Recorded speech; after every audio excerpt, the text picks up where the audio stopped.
یہ بچوں کو یہ دعا سکھائی جائے. ایک تو یہ لکنت کا دور کرنے کا اصول. دوسرا اسپیچ تھراپی. جتنے بھی یہ ڈاکٹر بڑے بڑے ماشاءاللہ فزیو تھراپسٹ ہوتے ہیں وہ اسپیچ تھراپی، اب یہ باقاعدہ اس میں یونیورسٹیز میں باقاعدہ MSc کروائی جاتی ہے، MPhil کروایا جاتا ہے اسپیچ تھراپی پر. باقاعدہ ڈپارٹمنٹ بن گئے کہ انسان کس طرح بولے، کیا کرے، اور زبان سے لکنت کیسے دور کرے، زبان کی اور بیماریاں اس کو کیسے ختم کرے، اور یہ ساری چیزیں وہاں سکھاتے ہیں. تو اگر کسی بچے کو لکنت ہو ڈاکٹر کو بھی ضرور دکھائیے، دوا بھی کیجیے، اور اس کے ساتھ ساتھ جو طریقے وہ بتائیں اس پر عمل کیجیے. لکنت 100% ختم ہو جاتی ہے. میرے پاس ایسے شاگرد ہیں جو 4 سال 3 سال میرے پاس پڑھتے رہے، کبھی سبق نہیں بیچارے سنا پاتے تھے، لیکن جب وہ عالم بن گئے، حافظ بھی ہو گئے ماشاءاللہ، عالم بھی ہو گئے، آج بہترین پروفیسر ہیں، PhD کر لی ہوئی ہے ماشاءاللہ، پڑھاتے ہیں، تراویح بھی پڑھاتے ہیں، ذرا زبان میں لکنت نہیں. یہ دعا بڑے کمال کی دعا ہے. ایک صاحب نے کہا کہ اگر کوئی بندہ ساری زندگی نیکی کے کام کرتا رہے اور لوگوں کی خدمت کرتے رہے لیکن اس نے ساری زندگی کبھی نماز نہ پڑھی ہو تو کیا اس کے جنازے میں شرکت کرنی چاہیے؟ جی، اگر وہ مؤمن ہے تو اس کے جنازے میں شرکت کرنی چاہیے. اگر وہ مسلمان ہے اس کے جنازے میں شرکت کرنی چاہیے، اور چاہے ساری زندگی وہ نماز نہ پڑھتا ہو، ساری زندگی اسے نیک کام نہیں کیے، گناہ کرتا رہا، لیکن چونکہ اس نے ایمان قبول کیا ہوا ہے آپ اس کے جنازے میں شریک ہوں گے. اللہ تعالیٰ اس کو اس کے گناہوں کی سزا دے کر بالآخر اس ایمان کی وجہ سے آخر کار جنت میں جیت دے گا. اس ایمان کی وجہ سے آخر کار جنت. یہ نہیں کہنا چاہیے بس من قال لا الہ الا اللہ دخل الجنہ، جس بندے لا الہ الا اللہ کہہ دیا وہ جنت میں داخل ہو گیا، اب آگے کچھ نہیں کرنا. نہ، دین کو نہیں سمجھا نا، دین کو نہیں سمجھا.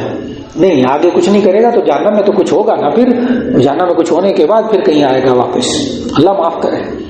اس لیے جنازے میں شریک ہو جائیے.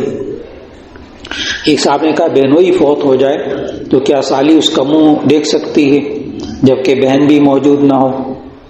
تو ذہن میں رکھیے گا کہ جب بھی ضرورت پیش آ جائے نا کہ کون کس کی میت کے چہرے کو دیکھ سکتا ہے، کون سا مرد کون سی عورت کو، کون سی عورت کے کس مرد کو، تو چوتھے پارے کا آخری رکوع، چوتھے پارے کا آخری رکوع، حرمت علیکم امہاتکم وبناتکم واخواتکم وعماتکم وخالاتکم وبنات الاخ وبنات الاخت وامہاتکم اللاتی ارضعنکم واخواتکم من الرضاعہ وامہات نسائکم وربائبکم اللاتی فی حجورکم من نسائکم اللاتی دخلتم بہن فإن لم تکونوا دخلتم بہن فلا جناح علیکم وحلائل ابنائکم الذین من اصلابکم وان تجمعوا بین الاختین الا ما قد سلف. 13 رشتے پورے ہو گئے. صرف ترجمہ پڑھ لیجیے، صرف ترجمہ. 13 رشتے. حرمت علیکم امہاتکم، تمہاری مائیں تم پر حرام. اب میں ترجمہ. 13 رشتے. حرمت علیکم امہاتکم، تمہاری مائیں، وبناتکم، بیٹیاں، واخواتکم، تمہاری بہنیں. حرمت علیکم امہاتکم وبناتکم واخواتکم وعماتکم، تمہاری پھوپھیاں، وخالاتکم، تمہاری خالائیں، وبنات الاخی، بھائی کی بیٹی، بھتیجی، وبنات الاختی، بہن کی بیٹیاں، بھانجیاں، وامہاتکم اللاتی ارضعنکم، اور وہ مائیں جنہوں نے تمہیں دودھ پلایا اور دودھ شریک ماں، رضاعی ماں، وہ بھی آپ پر حرام، اس کا بھی چہرہ دیکھ سکتے ہیں. وامہاتکم اللاتی ارضعنکم واخواتکم من الرضاعہ، تمہاری دودھ شریک بہنیں. وامہات نسائکم، تمہاری بیویوں کی مائیں، تمہاری بیویوں کی مائیں. بیوی کی ماں ساس نہیں کہلاتی، بس اس کو ٹھیک کر لینا چاہیے. بیوی کی ماں ساس نہیں کہلاتی، ہم اس کو اردو میں خوش دامن کہتے ہیں. بیوی کی ماں خوش دامن. شوہر کی ماں بیوی کے لیے ساس سسر، اور جو بیوی کی ماں ہے وہ شوہر کی لگے گی خوش دامن، اور جو بیوی کا باپ ہے وہ شوہر کے لیے کیا لگے گا؟ خسر. رشتوں کو سمجھنا ہے. تو امہات نسائکم، تمہاری بیویوں کی مائیں تم پر حرام. یعنی آپ نے شادی کی ایک لڑکی سے، اب اس کی ماں سے آپ کا پردہ نہیں. وہ امہات نسائکم وربائبکم اللاتی فی حجورکم، اور تمہاری وہ گزشتہ شوہر کی بیٹی، اب اس کے ساتھ تم نے اس کی بیوہ کے ساتھ مطلقہ کے ساتھ نکاح کیا، تو پہلے شوہر سے جو بیٹی آپ کے پاس آئی ہے نا، جب آپ کا نکاح ہوا، اسے شادی ہوئی، آپ نے بیوی کے ساتھ رہنا شروع کیا، وہ پہلے شوہر کی بیٹی اب آپ کے لیے حرام ہے. وَرَبَائِبُكُمُ اللَّاتِي فِي حُجُورِكُم مِّن نِّسَائِكُمُ اللَّاتِي دَخَلْتُم بِهِنَّ فَإِن لَّمْ تَكُونُوا دَخَلْتُم بِهِنَّ فَلَا جُنَاحَ عَلَيْكُمْ. آگے وَحَلَائِلُ أَبْنَائِكُمُ الَّذِينَ، حلائل ابناء، بہو بیٹے کی بیوی آپ کے لیے حرام. آپ نے اپنے بیٹے کی شادی کر دی، اب آپ کا اپنی بہو سے پردہ نہیں ہے، بہو سے پردہ نہیں ہے، حرام، آپ اسے کبھی شادی نہیں کر سکتے. وَرَبَائِبُكُمُ اللَّاتِي فِي حُجُورِكُم مِّن نِّسَائِكُمُ اللَّاتِي دَخَلْتُم بِهِنَّ فَإِن لَّمْ تَكُونُوا دَخَلْتُم بِهِنَّ فَلَا جُنَاحَ عَلَيْكُمْ وَحَلَائِلُ أَبْنَائِكُمُ الَّذِينَ مِنْ أَصْلَابِكُمْ وَأَن تَجْمَعُوا بَيْنَ الْأُخْتَيْنِ، دو بہنوں کو جمع کرنا. جو سالی ہوتی ہے اس سے پردہ کرنا ہوتا ہے. سالی سے ابھی تو آپ شادی نہیں کر سکتے، لیکن اگر بیوی مر جائے تو آپ اس کی اس کی بہن سے شادی کر سکتے ہیں. اب میں آیا ہوں اس سوال کے جواب کی طرف.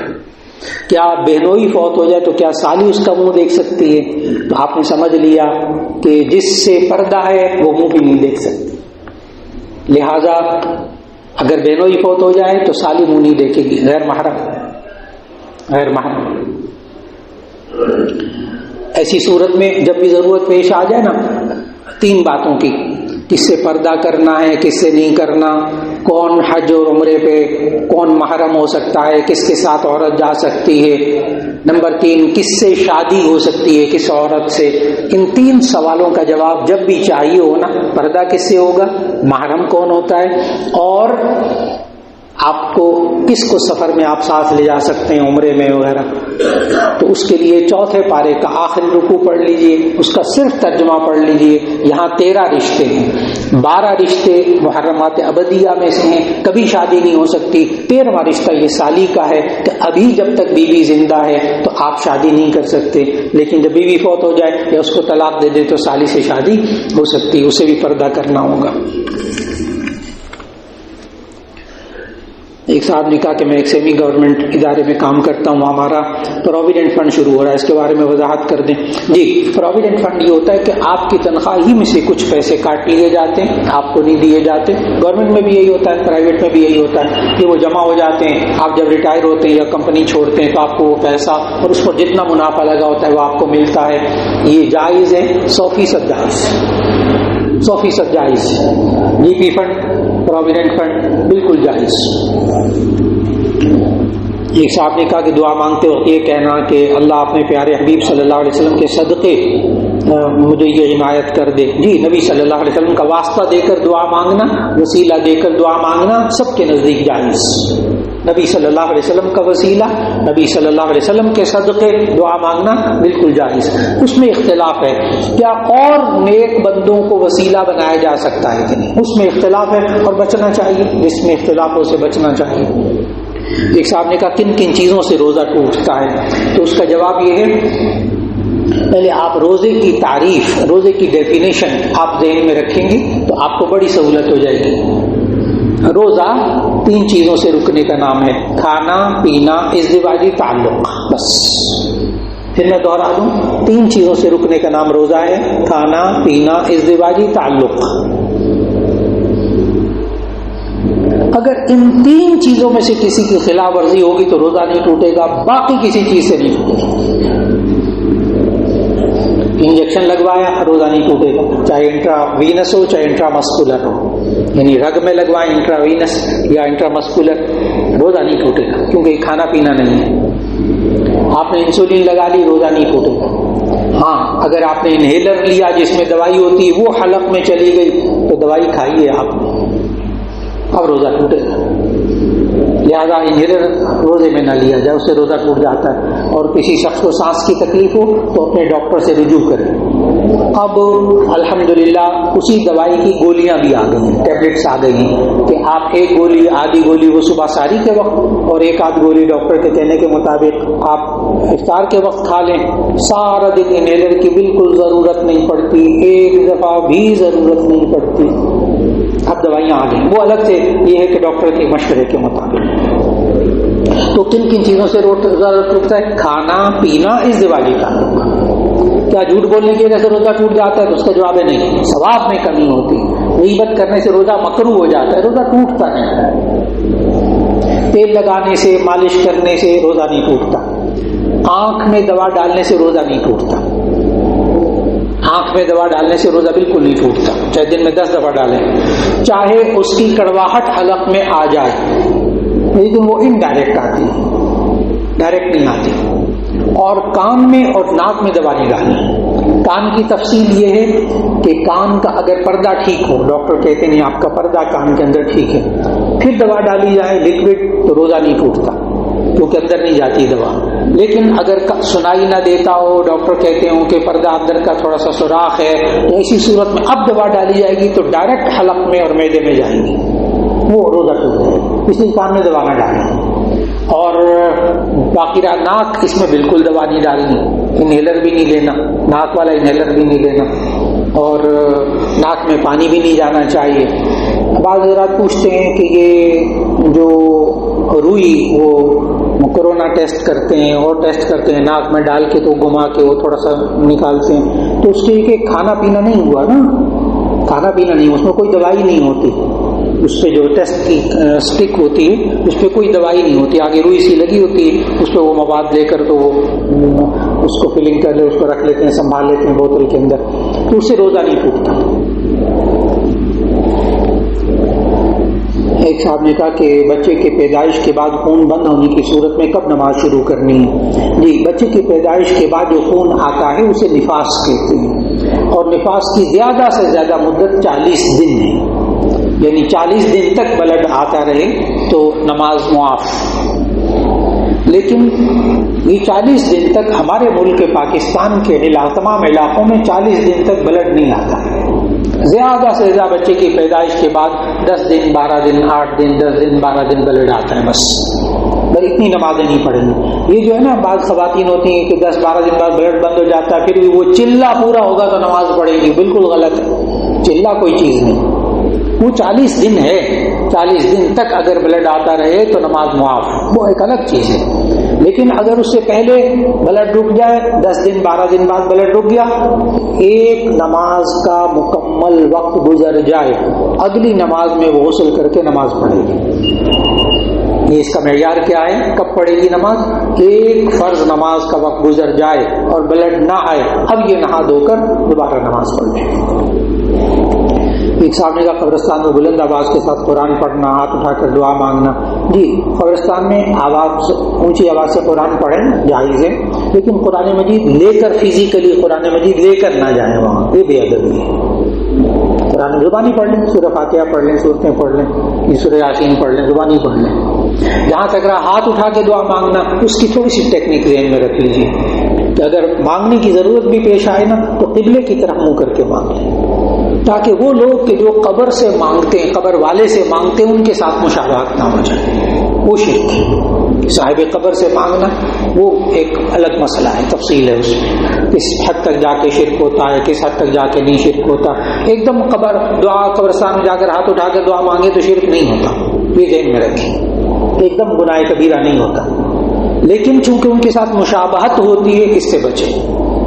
ہر بندہ نہیں جا کر باپ وہاں دفن ہے، کوئی بزرگ دفن ہے، جا کر بزرگ سے براہ راست کوئی بھی نہیں مانگتا، چار جاہل لوگ ہوتے ہیں جو مانگنا شروع کر دیتے ہیں۔ تو ہاتھ اٹھا کر قبرستان میں دعا مانگنے سے بچنا چاہیے، تاکہ ان لوگوں سے مشابہت نہ ہو جائے جو قبر پرستی میں مبتلا ہوتے ہیں۔ نماز تراویح کی نیت بتا دیں اور تسبیح تراویح کی کیا حیثیت ہے؟ جی، نماز تراویح کی نیت کہ میں تراویح ادا کرتا ہوں، اور آپ 20 تراویح پہلے نیت کر لیں کہ میں 20 تراویح پڑھوں گا 2 رکعت کر کے، ٹھیک ہے، ایک دفعہ نیت کرنے کافی ہے۔ لیکن رمضان کے روزوں سے رمضان کے پورا مہینہ پہلے بس روزوں کی ایک دفعہ نیت کر لیں، باقی نیت نہ کریں، وہ نہیں۔ نیت کہتے ہیں دل کے ارادے کو، یہ بھی ذرا ذہن میں رکھ لیجیے، نیت کہتے ہیں دل کے ارادے کو۔ ایک صاحب تھے، ابھی تو موسم بڑا اچھا ہو گیا ماشاءاللہ، مری سے زیادہ موسم اللہ نے اچھا کیا ہوا اس وقت، لیکن گزشتہ سالوں میں جب سخت گرمی میں روزے تھے نا، تو ایک صاحب عصر کے وقت میرے پاس آ گئے، کہنے لگے وہ مولانا آج میں نے وہ نا روزے کی نیت ہی وہ کرنا بھول گیا۔ آج نے روزے کی نیت نہیں کی.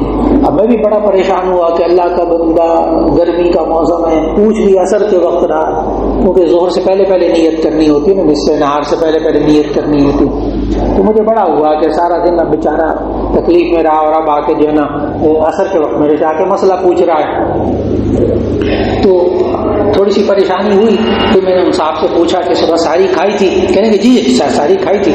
میں نے کہا اس کے بعد سے اب تک تو نہیں کوئی کھایا پیا, اب اثر تک کچھ کھایا پیا تو نہیں؟ کہنے کہ نہیں بالکل نہیں کھایا. میں نے کہا کیوں؟ کہنے کہ روزہ تھا. اب بات میں نے سمجھی. میں نے کہا اصل میں وہ جو اشتہار میں وہ جو لکھا ہوتا ہے نا روزہ رکھنے کی نیت, وہ بھی صوم غد نویت من شہر رمضان, وہ اس نے آج نہیں پڑھی, حالانکہ وہ کسی حدیث سے ثابت نہیں ہے. وہ عربی میں روزہ رکھنے کی نیت ہے. میں پھر عرض کر دوں وہ کسی ضعیف حدیث سے بھی ثابت نہیں ہے, حدیث ہے ہی نہیں. وہ آگے جو دعا لکھی ہے نا روزہ افطار کرنے والی, وہ حدیث سے ثابت ہے.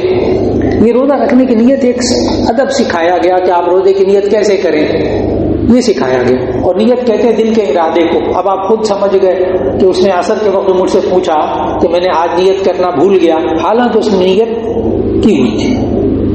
نیت دل کا ارادہ. ہاں میں نے پوچھا نا کہ کیوں نہیں کھایا سارا دن, تو کیا کہتا آگے سے میرا روزہ تھا. تو معلوم ہو اس نے نیت کی ہوئی تھی. تو نیت کہتے ہیں دل کے ارادے کو. اور تسبیح تراویح کی حیثیت کیا ہے؟ یہ تسبیح تراویح جو یہ سنت مؤکدہ نہیں ہے. یہ تسبیح تراویح روایت سے ثابت ہے, لیکن تراویح کے لیے درمیان میں پڑھنا لازم ہے, یہ حدیث سے ثابت نہیں ہے. اس لیے کہ کوئی نہ پڑھے تو گناہ نہیں ہوگا, پڑھ لے تو ثواب ہوگا. ایک صاحب نے کہا کیا تعویذ باندھنا جائز ہے, اور اسلام میں اس کا کیا حکم ہے؟ اور اچھا کیا تعویذ باندھنا جائز ہے؟ تو اس کا جواب یہ ہے کہ تعویذ بذات خود بری چیز نہیں ہے.